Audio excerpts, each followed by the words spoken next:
Бүгүн 15-июнда Кыргызстанда алгачкы жолу бабалардын баа жеткис мурастары тайган көргөзмөсү болду.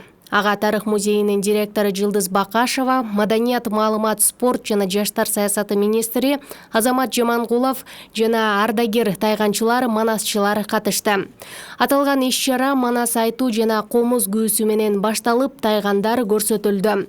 Эскерте кетсек, аталган иш-чара президенттин инсандык адеп, ахлактык өнүгүүсү жана дене тарбиясы жөнүндө жарлыгынын негизинде Маданият министрлигинин колдоосу Кыргыз тайганы долбоорунун алкагында уюштурулду.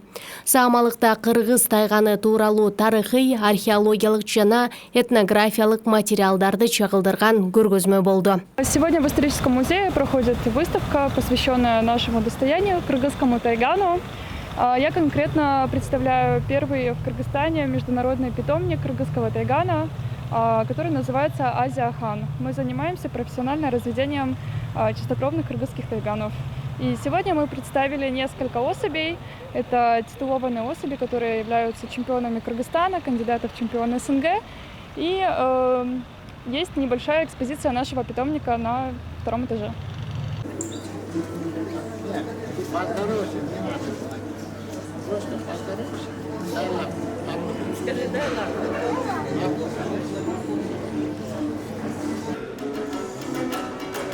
Алдыңда турат жыйылып мына кыргыздын итин билгендер. Ар дайым эң аман болгула кыргыздын итине чейин сүйгөндөр. Бир кезде СССРдин маалында билесиң кыргыздар кандай тепселди. Всех горожан приглашаем к тому, чтобы в историческом музее посетить эту выставку.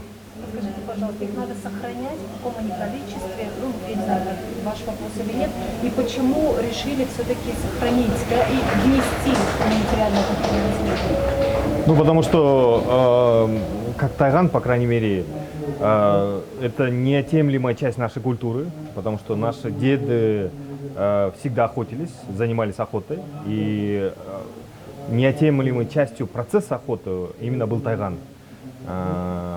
Тайган и беркуты, да, как мы знаем, по крайней мере. И это все во всех наших сказках, во всех наших эпосах ярким, по крайней мере, следом написано про тайганов, про кумаих. И поэтому, как культурное наследие, мы обязаны, по крайней мере, у нас включить в наш список. Ну и хотелось бы, конечно, чтобы весь мир признал к тому, чтобы это тайган является частью нашей культуры.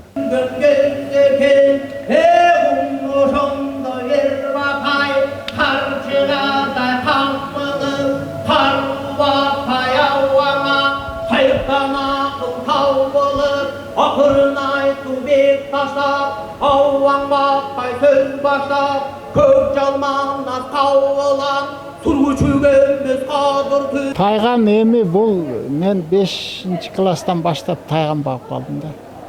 Бул өзү тайган керемет да. Тайган менен жашаган өзүнчө керемет. Бул акылдуу ит. Аны тоого койбойдуңбу, аны таштап кетпеш керек. Ал добычаны тиштеп алса, 2 күн, 3 күн күтүп жата берет. Камап алса, камап жата берет ошол жерде.